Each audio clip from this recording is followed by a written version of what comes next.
In the world of music, there are stars who create success, and there are legends who define an era, and then there's one very rare individual who not only defines an era but redefines what it means to be an artist. That individual is Michael Jackson. Just pause for 2 seconds. If you believe that music is more than just songs, but history, culture, and stories that change the world, then hit the like button and subscribe to the channel, because you're about to witness one of the most compelling stories in music history. And now, why did everyone imitate Michael Jackson, and yet no one could be like him?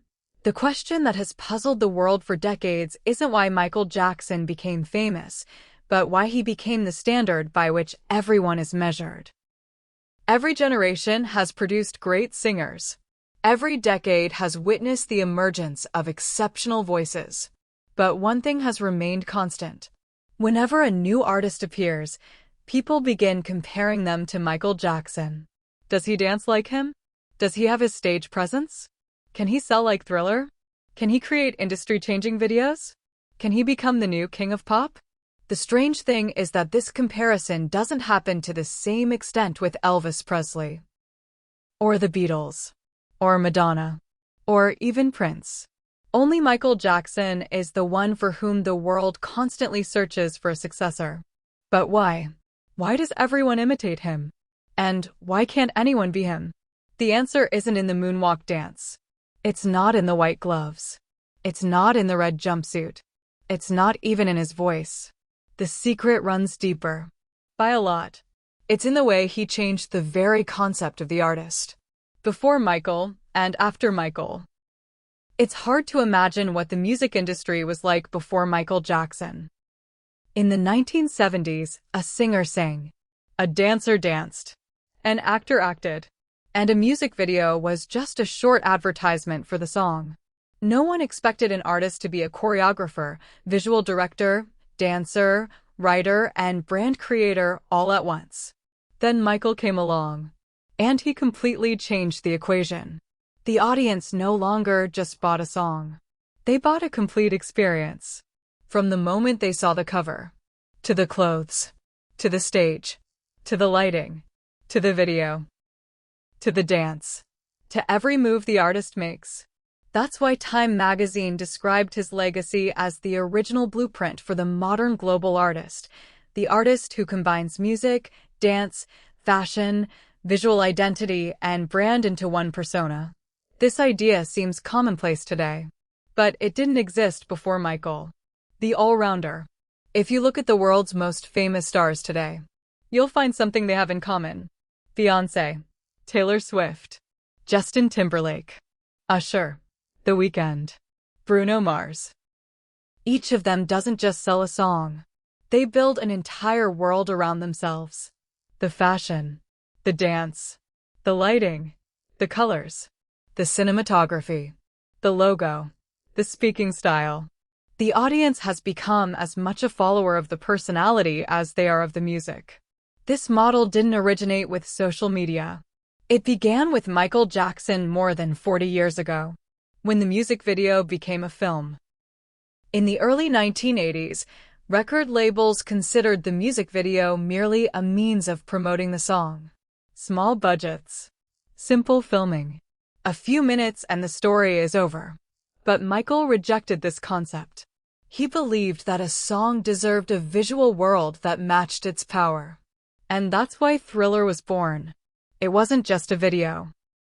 It was actually a short film, about 14 minutes long, directed by John Landis, that changed the world's perception of music videos, becoming a benchmark for an entire industry. Audiences no longer just waited for the song. They waited for the video too. And production companies began pouring millions of dollars into the music video industry. Years later, this culminated in Michael and Janet Jackson's Scream, which cost around $7 million, becoming one of the most expensive music videos in history. All because Michael convinced the industry that visuals were just as important as sound. A night that changed history. May 16, 1983. Motown 25th Anniversary Concert. At first, the show didn't seem any different. The audience watched old hits. Applause. Smiles. Then Michael Jackson walked in, wearing his black jacket and glittery gloves. He began singing Billie Jean. And then, minutes later, a moment occurred that became part of pop culture history. He moved backward, while everyone else thought he was moving forward. The moonwalk. The move might have existed in different forms before among some dancers, but the whole world knew it through Michael. The next day, newspapers were talking about the move. Children were copying it. Dancers were trying to learn it. And the whole world was asking the same question. How did he do it? But the truth is, the secret wasn't in the movement.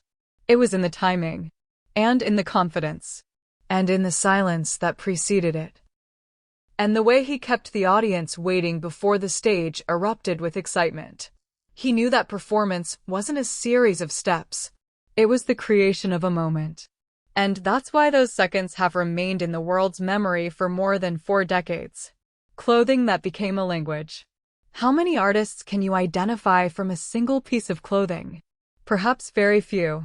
But Michael, all it took was seeing a single white glove, a black fedora, white socks with black shoes, a red jacket, to know instantly who it was. This wasn't a coincidence. It was part of an identity he carefully crafted. He thought through every detail. Even the clothes played a role in the story he wanted to tell on stage. That's why his costumes later appeared in auctions and museums, becoming cultural icons no less famous than his songs. Why did everyone imitate Michael? The answer seems simple. Because he was ahead of his time. Every artist saw Michael's success as a roadmap to the top. But the problem was that many imitated the style. They couldn't imitate the essence. You can buy gloves. You can learn moonwalk. You can wear a jacket. But you can't buy charisma. You can't imitate stage presence.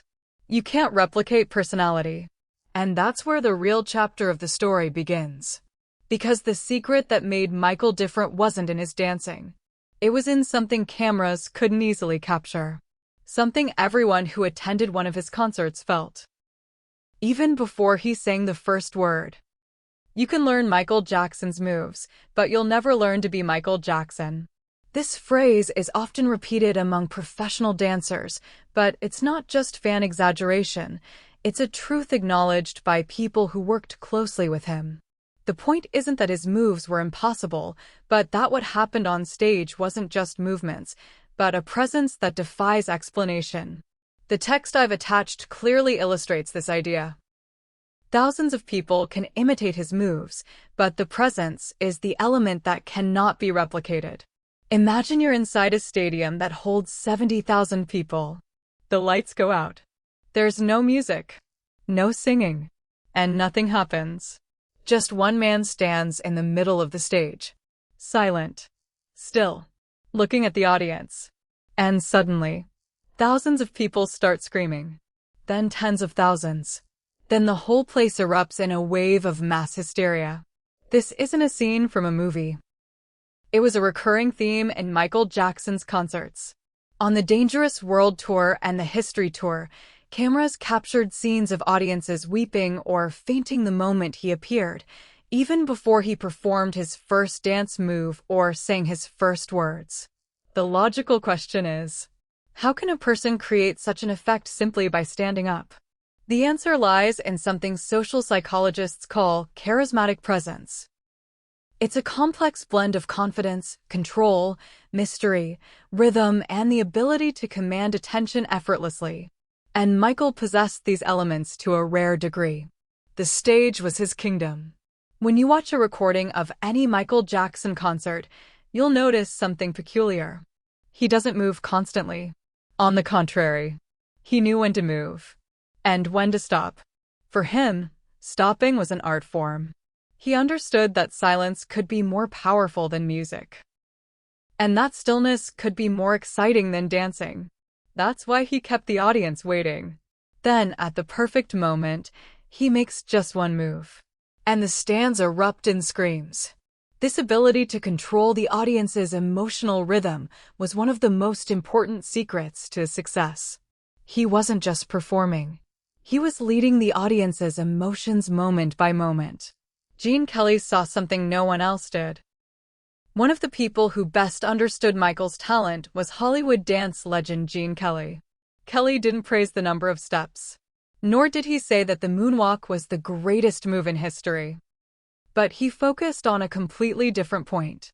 He said that Michael was clean, elegant, and fast, but most importantly, it was the style. He added that Michael had an innate acting intelligence and a sense of humor that shone through even while dancing. This is something many imitators don't understand.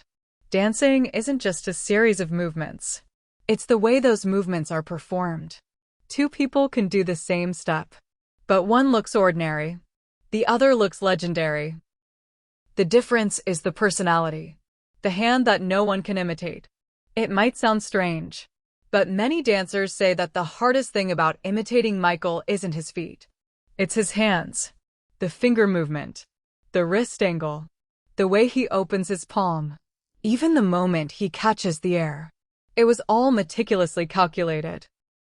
That's why some of the dancers who worked with him said that anyone can learn the steps, but it's virtually impossible to make his hands look like Michael's while performing.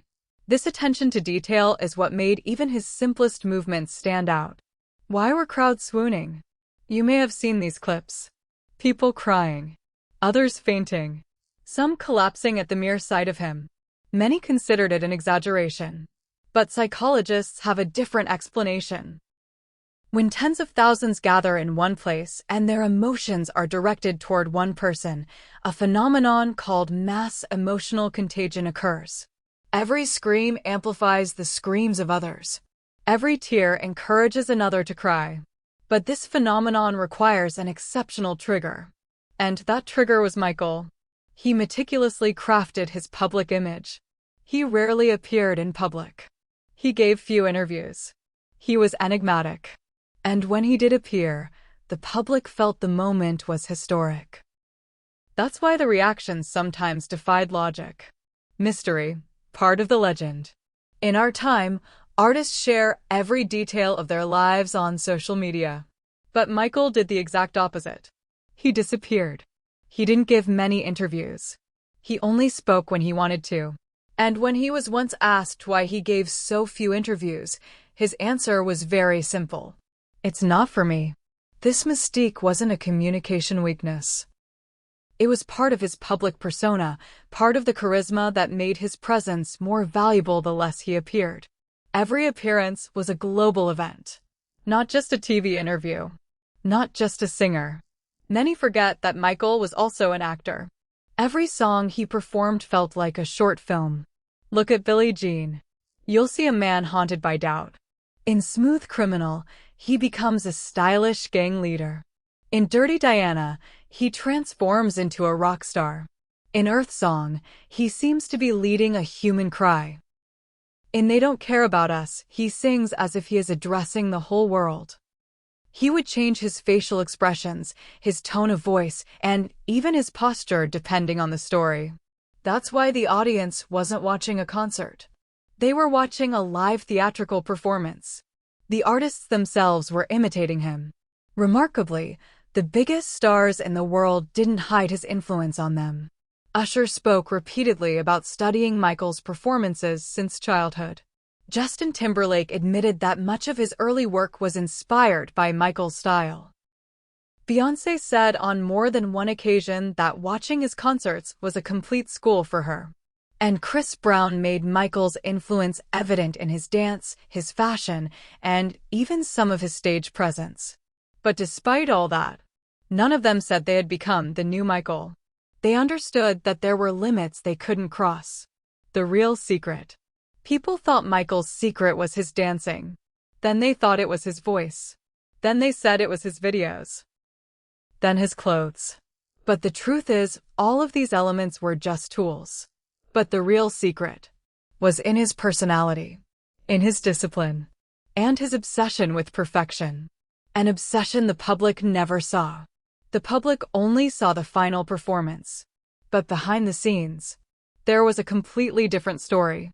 The story of a man who would rehearse a single movement dozens of times.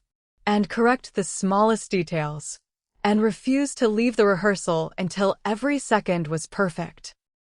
And there, away from the spotlight, the audience sees the magic, but they don't see the thousands of hours that created it. There's a common misconception that geniuses rely solely on talent. They step onto the stage and begin to sing, and the miracle happens automatically. But everyone who worked with Michael Jackson confirms that this image is far from the truth. In reality, every minute the audience spent watching Michael perform was matched by countless hours of rehearsals, corrections, adjustments, and retakes.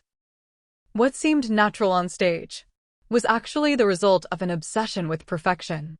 Perhaps the best window into this side of him was the footage from the This Is It rehearsals, which revealed that the man who captivated the world didn't rely on talent alone, but on relentless work. Michael wasn't a star during rehearsals. He was a leader.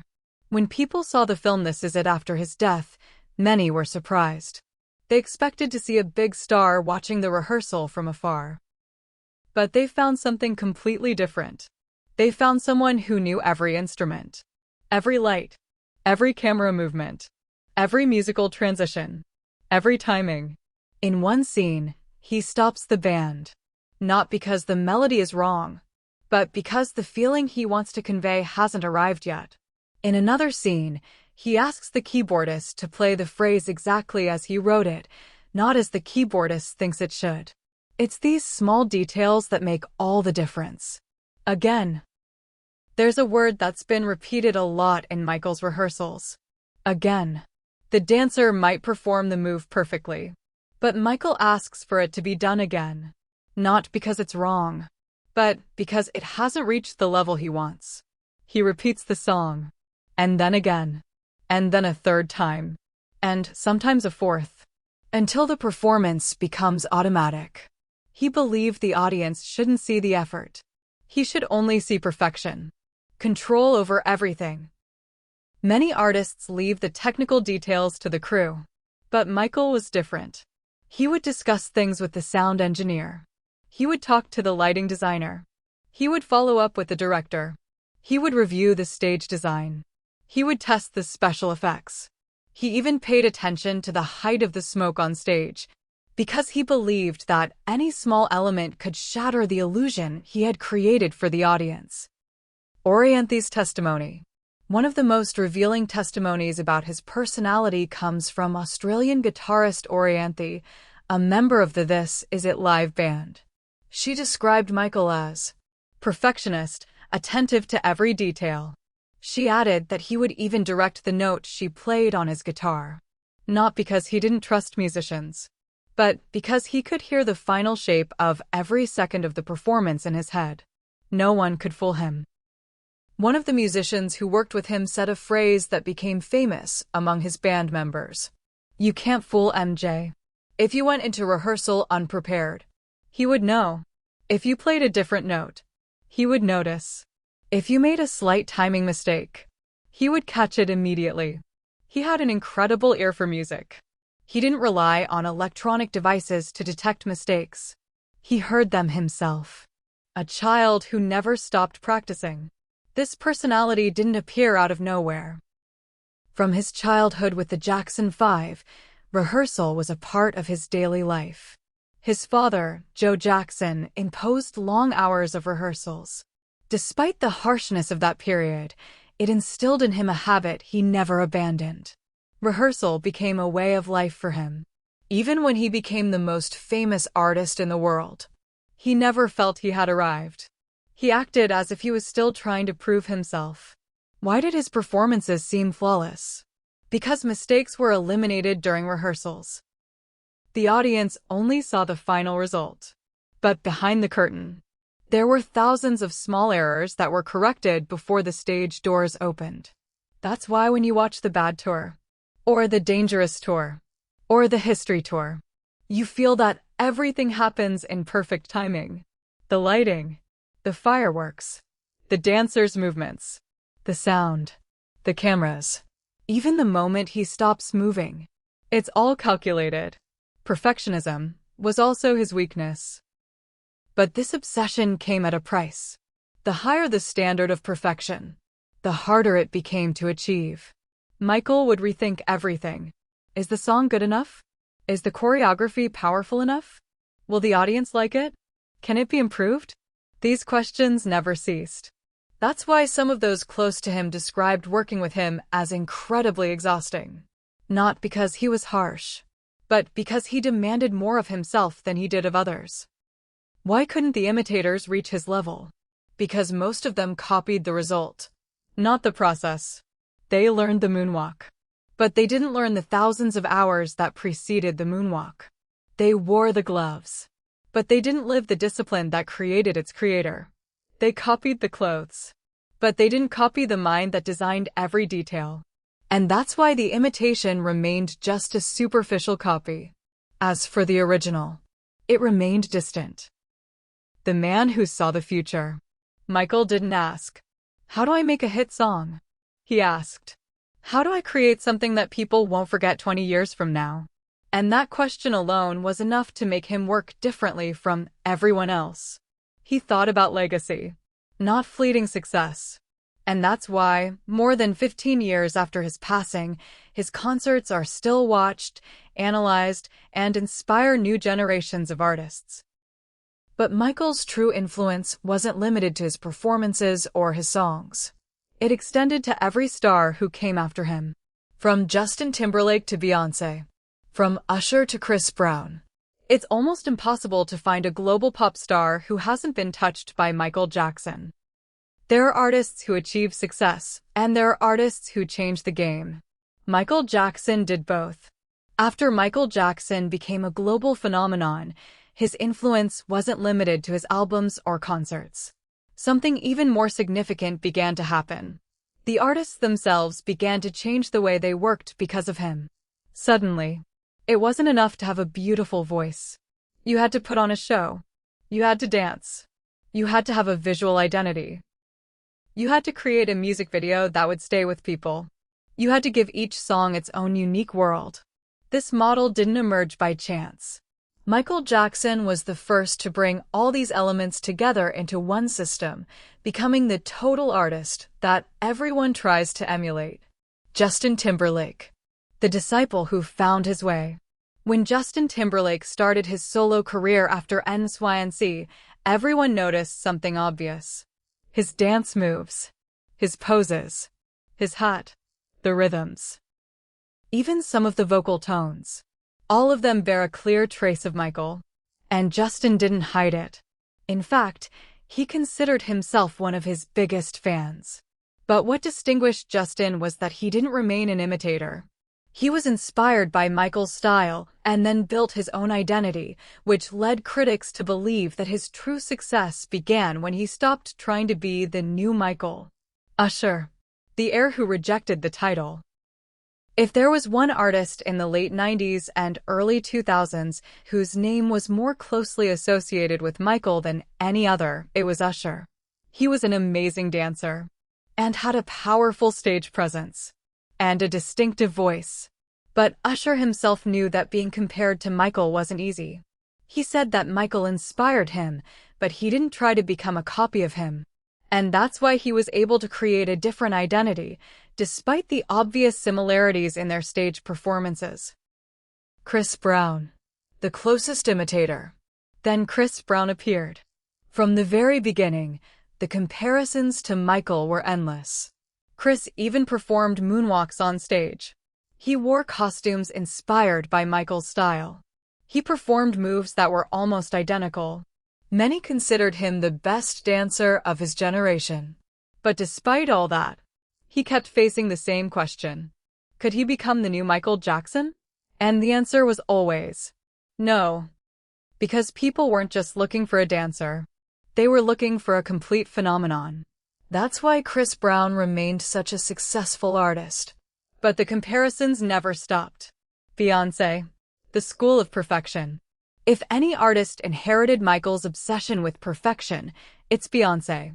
Anyone who has seen her concerts knows the level of detail. The long rehearsals. The dancer's commitment. The lighting. The transitions. The precision. All of this reminds many of what Michael did. Beyoncé herself has spoken more than once about his influence on her and considered watching his shows a lesson in how to command the stage. But she didn't imitate his personality.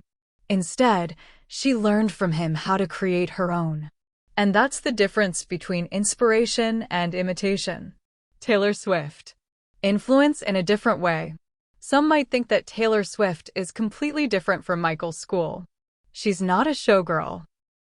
But when we look at the bigger picture, we find something different. Massive tours. Visual identity. Transforming each album into a world of its own. Focusing on the complete audience experience. All of this stems from the idea Michael established that an artist doesn't just release a song, but builds a world for the audience to inhabit. This is why Taylor, like Beyoncé, has followed the mold Michael set for the modern global artist. His influence wasn't limited to pop. Remarkably, Michael's influence wasn't confined to pop singers. It extended to hip-hop, and R&B, and K-pop, and even Latin music. Look at any major Korean band today.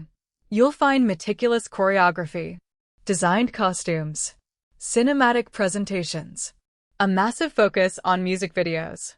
These elements have become a natural part of the industry. But they weren't before the 1980s. Michael transformed musical performance into a complete visual experience. Why does everyone still compare every star to him? Think about it. When an exceptional football player emerges, people don't always ask, is he the new Pelé?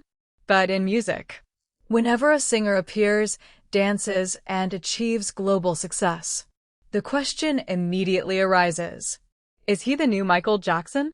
This constant comparison reveals an important truth. Michael didn't just become a successful artist. He became the benchmark. And the benchmark isn't compared to others. Others are compared to him. Even his rivals acknowledged his greatness. During the 1980s, the press constantly tried to ignite a rivalry between Michael Jackson and Prince. Each had a completely different style. But even Prince, despite his vast artistic differences, couldn't escape the constant comparisons. Years later, Lizzo said something that summed up this idea. Michael Jackson and Prince.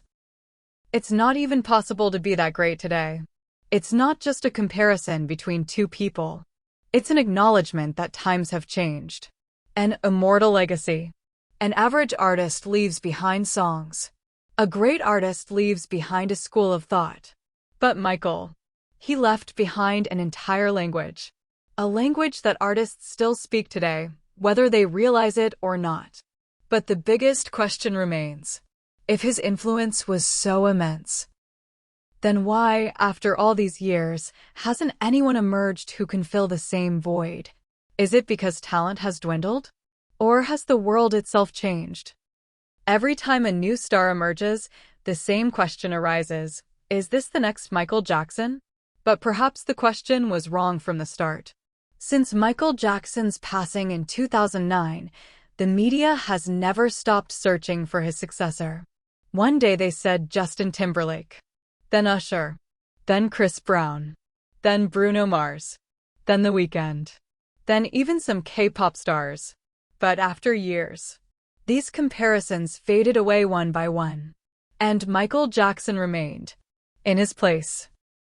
The real question isn't why these artists failed. It's why it seems impossible for anyone to fill the void he occupied. The answer consists of 4 main reasons. The first reason: the world that created Michael no longer exists. To understand this point, we have to go back to the 1980s. There was no YouTube, no TikTok, no Spotify, no Instagram. The world used to watch the same channels, listen to the same radio stations, buy the same albums. When Michael released a new song, almost the entire world watched the same event. But today, the landscape is completely different.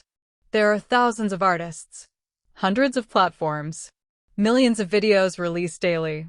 Attention itself has become a rare commodity. That's why even today's biggest stars find it difficult to dominate global culture the way Michael did.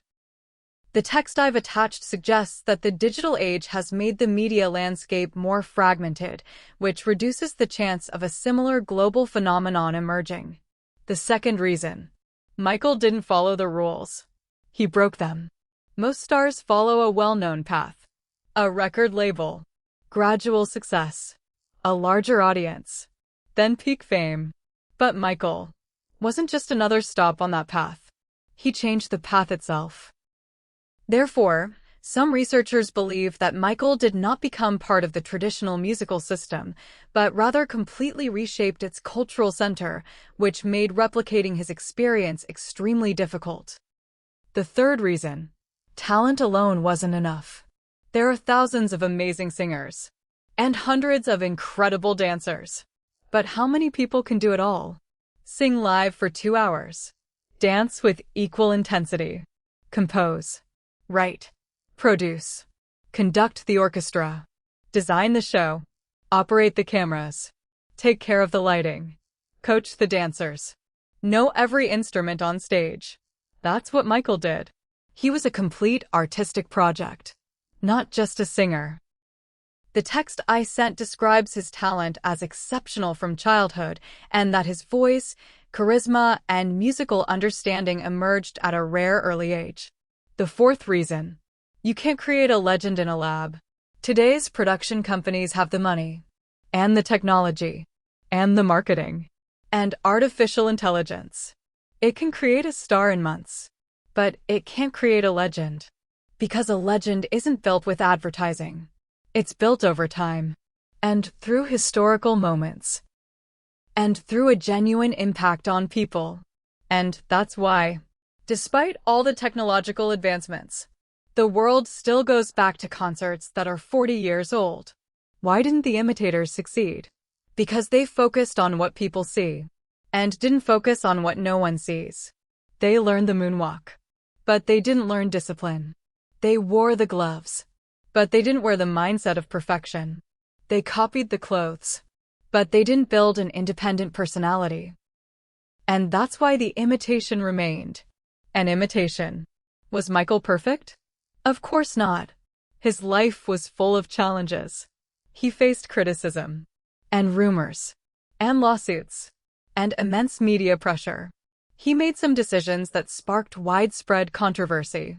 But interestingly, all these storms couldn't erase his artistic impact. In fact, many artists and critics distinguish between evaluating the various aspects of his personal life and acknowledging the magnitude of his musical and cultural influence. That's why, years after his passing, his name remains present in every discussion about the greatest pop artists in history. The truth everyone ignored. Perhaps the biggest mistake the media made was keeping searching for the new Michael Jackson. But what if he wasn't meant to exist in the first place? We're not looking for the new Beethoven, or the new Shakespeare, or the new Picasso. Because some people don't become a phase. They become a reference point. And Michael was one of them. That's why trying to replace him is like trying to replace an invention that changed the world. It can be improved, but the moment of its birth cannot be relived. More than 4 decades after Thriller, more than 15 years after his passing, Michael Jackson's songs are still played daily on every continent. His dance moves are still taught. His concerts are still watched millions of times. And artists still acknowledge learning from him. This is no coincidence. It's not just nostalgia. It's the result of a man who redefined the meaning of being an artist. He made singing a story, dancing a language, a music video a cinema, a live performance an unforgettable experience. That's why everyone tried to imitate him. But they all discovered the same truth. You can wear the gloves. You can master the moonwalk. You can memorize all his songs. But there's one thing no one can imitate. Being Michael Jackson. Because Michael Jackson wasn't just a global star. He was the standard by which the world measured all the stars who came after him.